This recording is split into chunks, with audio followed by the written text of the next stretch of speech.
कोल्हापूर येथे काल शाही दसरा परंपरेनुसार थाटात संपन्न झाला। ऐतिहासिक दसरा चौकात करवीर अधिपती श्री शाहू छत्रपती महाराज यांच्या हस्ते शमीपूजन करण्यात आले।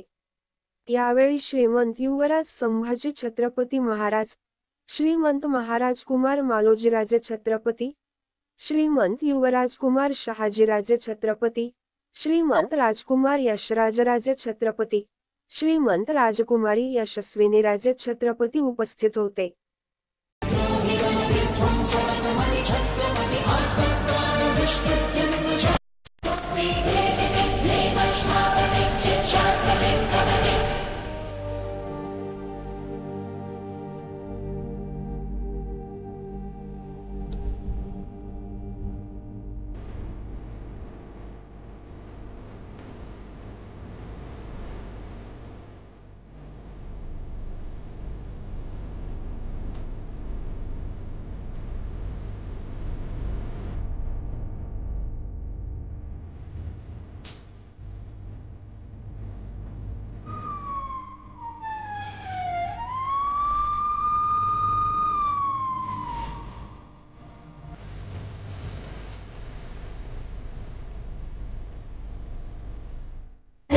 या YouTube चॅनेलला लाईक करा, शेअर करा, सबस्क्राईब करा आणि हो, बाजूचा बेल आयकॉन प्रेस करायला विसरू नका।